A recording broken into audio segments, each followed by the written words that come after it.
kauluhan sa mga maayong balita. Integrated Convention sa Digos, Davao del Sur nagpasiugda ug mas lig-on nga direksyon sa pagministeryo sa matag lokal nga simbahan.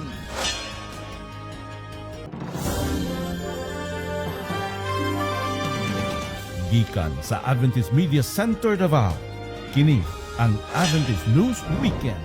Madayaw nga adlaw ania ang mga detalye sa mga mahinungdanon o makapadasig nga mga balita. Samtang nagpakita og ligon nga panaghiusa ang mga lokal nga simbahan sa Davao Mission pinaagi sa Integrated Convention nga gipahigayon sa Digos, Davao del Sur.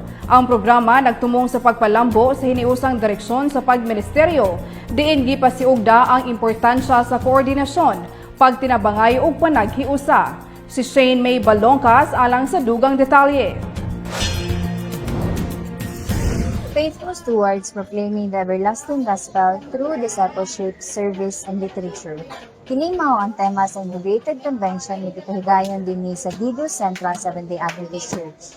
Ang mao nga programa gitambungan sa nagkalain-lain nga mga coordinators o liderato sa departamento sa NDRIEL, Publishing, Sabbath School ug Stewardship Department gikan sa Clusters 4, 5 ug Cluster 6 sakop sa Davao Mission sulod sa duha ka adlaw. Ang tumong sa maong programa mao ang pagpalalumpa sa kahibalo sa matag opisyales, mahitungod niini nga mga departamento aron ilang mapahat, mapaabot, mapahibalo ug maaplikar sa ilang tagsa ka mga iglesia alang sa kalambuan sa buhat ug sa espirituhanon nga aspeto sa matag miyembro ug magtotoo. Matud pa ni Pastor Mirasol, ang maong programa nagpunting sa importansya sa panaghiusa ug kolaborasyon sa matag usa aron mapaligon ang pagsangyaw sa maayong balita.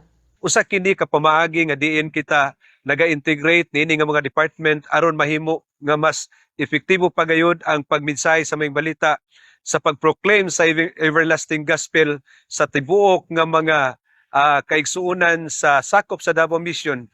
Ako nga gihangyo kining atong mga delegado nga nag-attend karon nga unta ato pagyod nga palawman ang ato nga kaybalo may tungod nini nga mga departments nga kita magtambayayungay alang sa buhat sa Ginoo sa pagdaog sa mga hamiling kalag bisan pa sa kabisi sa atong mga patigayon, bisan pa tinuod og kita adunay mga kabisi sa trabaho sa ato mga opisina o unsa mang mga sahi sa ato nga mga businesses. Dako usab ang pagpasalamat sa mga delegado tungod sa daghang mahinungdanong mga mensahe nga ilang nakatunan nga makatabang sa pagpalambo sa ilang buluhaton sulod sa iglesia.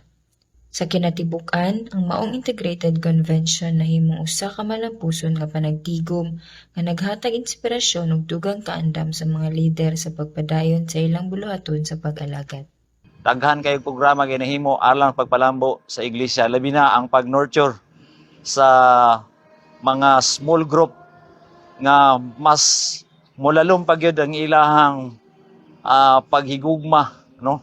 O pagpatambayayong labi na sa mga pangulo sa iglesia. Ug mahimo silang galamiton, ma-equip mi, maandami, o mahimo kaming mga disipulo.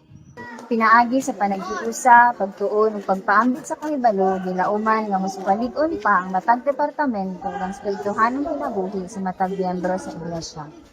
Gikan dinhi sa Digos Central Seventh-day Adventist Church, Shane May Balongkas, Adventist News Weekend. Og mogkato ang mga balita ug mga panghitabo nga atong nakalap sulod sa teritoryo sa Davao Mission karong simanahuna. Sa ngalan sa atong mga pangulo sa Davao Mission of the Seventh-day Adventist ug sa tibok pwersa sa Hope Channel Davao, ako si Giselle Angkon Cordova. Daghang salamat sa iyong suporta ug pagpakiguban. Hangtod sa sunod nga higayon, hinaot nga magapadayon kita sa pagkinabuhi uban sa pagtuo ug kalipay, ug nga ang Dios magapanalangin kanato sa tanang panahon.